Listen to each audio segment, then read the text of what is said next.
کسے کہتے ہیں؟ کیونکہ توحید کی بات ہم اکثر و بیشتر کرتے ہیں اور توحید دین کی بنیاد ہے۔ چنانچہ توحید کو سمجھنا اور مسائل توحید کو یاد رکھنا ہر مسلمان پر فرض اور لازم ہے۔ چنانچہ توحید کا معنی کیا ہے؟ تو توحید کہتے ہیں اللہ کو ایک ماننا، اللہ کو ایک سے زیادہ معبود ماننے سے انکار کرنا، ایک کو ماننا، ایک سے زیادہ معبود ماننے سے انکار کرنا، اسے توحید کہتے ہیں۔ اللہ کی وحدت کو تسلیم کرنا، وحدت مطلقہ کو تسلیم، ایبسولوٹ وننس، وحدت مطلقہ کہ وہ ایک ہے، وہی معبود ہے، اس کے سوا کوئی عبادت کے لائق نہیں۔ یہ ہمارا عقیدہ ہے، یہی عقیدہ ہے۔ اب جب ہم عقیدہ توحید کی بات کرتے ہیں تو قرآن ہمیں توحید کے حوالے سے کچھ عقائد دیتا ہے۔ ان عقائد پر یہاں بات، پہلا عقیدہ ہے ہمارا کہ اللہ ایک ہے، یہ ہمارا، ہمیں یہ قرآن نے عقیدہ دیا ہے کہ اللہ، چنانچہ قرآن نے کہا سورۃ الاخلاص کی پہلی ہی آیت، قل هو اللہ احد، اے محبوب آپ ان لوگوں سے کہہ دیجئے کہ وہ اللہ ہے جو اکیلا ہے، جو احد ہے۔ تو گویا ہمارا جو عقیدہ ہے کہ اللہ ایک ہے۔ اب اگر کوئی کہے گا قرآن سے ثابت کرو تو آپ برملا کہہ دیجئے میرے جوانوں کہ اللہ کا قرآن کہتا ہے قل هو اللہ احد۔ اور ہمارا دوسرا عقیدہ ہمیں قرآن کیا دیتا ہے؟ قرآن ہمیں عقیدہ دیتا ہے کہ اس تمام کائنات کا خالق اللہ ہی ہے۔ یہ آسمانوں کی بلندیاں، یہ چاند اور سورج کی رونقیں، یہ ستاروں کی انجمنیں، یہ پہاڑوں کی چوٹیاں، یہ سمندروں کی گہرائیاں، یہ دریاؤں کی روانیاں، یہ زمین کی وسعتیں، یہ پھولوں کا حسن، یہ بلبل کا ترنم، یہ کائنات کے سارے حسین مناظر، عرش تا فرش، ان سب کا خالق اللہ ہے۔ چنانچہ اللہ کا قرآن سورۃ البقرہ آیت نمبر 117 میں اللہ کا قرآن کہتا ہے بدیع السماوات والارض وَإِذَا قَضَى أَمْرًا فَإِنَّمَا يَقُولُ لَهُ كُن فَيَكُونُ۔ بدیع السماوات والارض، وہی آسمانوں اور زمین کو وجود میں لانے والا ہے۔ اور جب کسی چیز کا فیصلہ فرما لیتا ہے تو پھر اس کو صرف یہی فرماتا ہے کہ تو ہو جا، پس وہ ہو جاتی ہے۔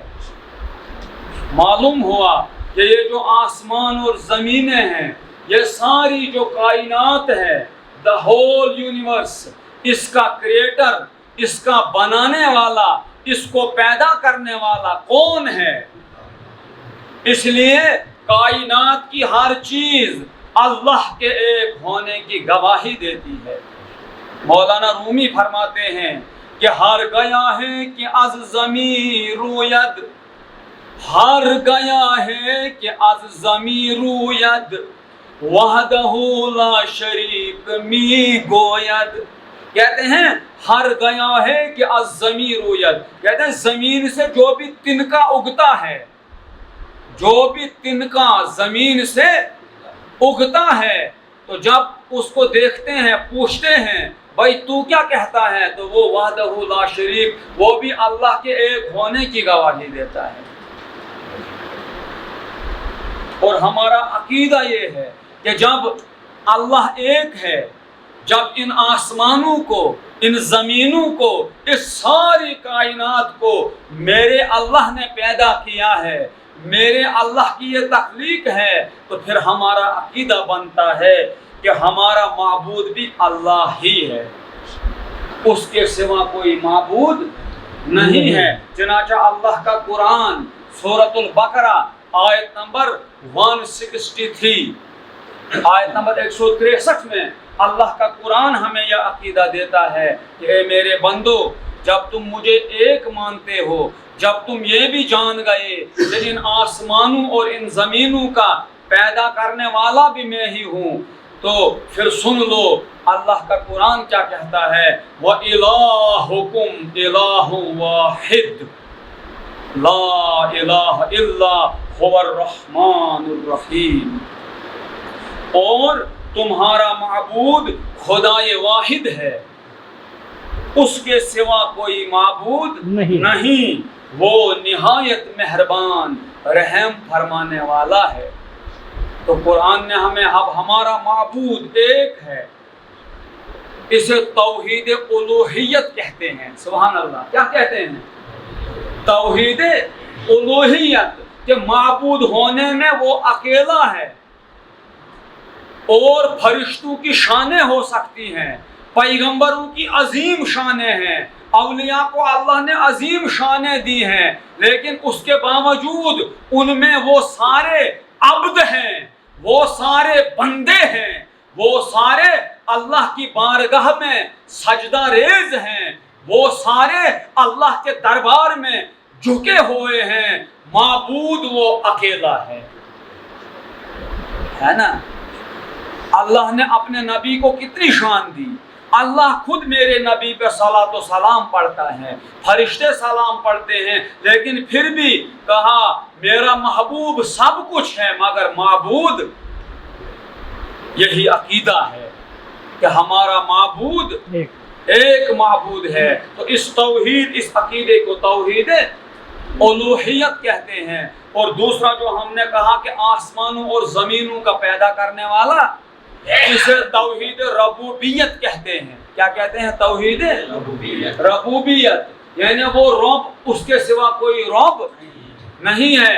آسمانوں کو اللہ نے بنایا، اللہ نے کسی سے مدد، اللہ کسی کا محتاج۔ آ گئی آپ کو سمجھ؟ تو یہ دروس توحید جو ہیں قرآن کی آیات کی روشنی میں یہ جاری رہیں گے۔ تو آج ہم نے اس محفل میں جو توحید کے حوالے سے پہلی بات سمجھی وہ یہ کہ توحید کیا ہے؟ اللہ کو ایک ماننا، ایک سے زیادہ معبود ماننے سے انکار کرنا۔ دوسرا ہمیں یہ عقیدہ ملا کہ اللہ ایک ہے، اس کے سوا کوئی دو اللہ نہیں ہے، دو خدا، ایک ہی خدا ہے، وہ اللہ ہے۔ تیسری بات معلوم ہوئی کہ اس ساری کائنات کا بنانے والا، اس کو وجود بخشنے والا، اس کو پیدا کرنے والا اللہ ہے۔ اور چوتھی بات یہ معلوم ہوئی کہ اللہ ہی معبود ہے، اس کے سوا کوئی معبود نہیں ہے۔ خواجہ فردین عطار کہتے ہیں کہ حمد بے حد مر خدائے پاک را، آنکھ ایمان داد مشت خاک را۔ کہتے ہیں ساری حمد، ساری تعریف صرف اللہ کے لیے ہے، خدائے پاک کے لیے ہے۔ کیوں؟ آنکھ ایمان داد مشت خاک را، کیونکہ وہ وہی ہے جس نے اس خاک کے پتلے، یہ انسان مٹی کا ایک پتلا ہے، مٹی کا ایک مشت ہے، اس مٹی کے انسان کے وجود میں اس نے ایمان ڈالا ہے۔ ہاں، آنکھ در آدم دمید او روح را، داد از طوفان نجات و نوح را۔ کہتے ہیں وہی اللہ ہے جس نے آدم کے جسم میں روح ڈالی ہے، اور وہی اللہ ہے ہاں جس نے حضرت نوح کو طوفان سے نجات دی ہے۔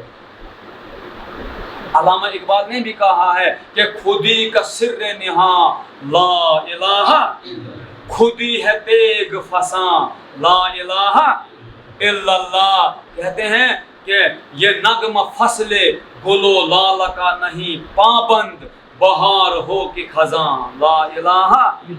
کیا ہے تو نے متاعے غرور کا سودا پھرے بسود و زیاں لا الہ. کھرد ہوئی ہے زمان و مکان کی زنار. کہتے ہیں جو ہماری عقل ہے یہ ٹائم اینڈ سپیس میں بندھی ہوئی ہے، زمان و مکان کے جھگڑوں میں. لیکن کہتے ہیں توحید یہ ہے نہ ہے زمان نہ مکان لا الہ. اللہ کی توحید beyond the time and space ہے، وہ اس سے ورا ہے. اسی لیے علمدار کشمیر نے کہا ہے کہ کن رئی بوزخت کن نو روزخت ام کن رنگ دیت کوتا جلام. کہ اگر اس کا ایک ہونا سمجھنا ہے پھر تم اپنے وجود کو گم کر بیٹھو گے. وہی تو ہیں کہ اس کی توحید میں ہم گم ہو جائیں گے. کوئی رئی بوزخت کن نو ام کن رنگ دیت کوتا جلام. عقل تی فکر طور کو سوزت کم مل چتھک سو دریاو. اللہ کی توحید کو عقل سے نہیں سمجھ سکتے ہیں. بس مسلمان کے لیے سمجھ آئے یا نہ آئے مصطفیٰ نے فرما دیا کہ اللہ ایک ہے تو ہمیں ایمان ہے کہ جو مدینے والے مصطفیٰ نے کہا وہ سچ اور حق ہے. یہ عقیدہ توحید کے حوالے سے درس قرآن تھا.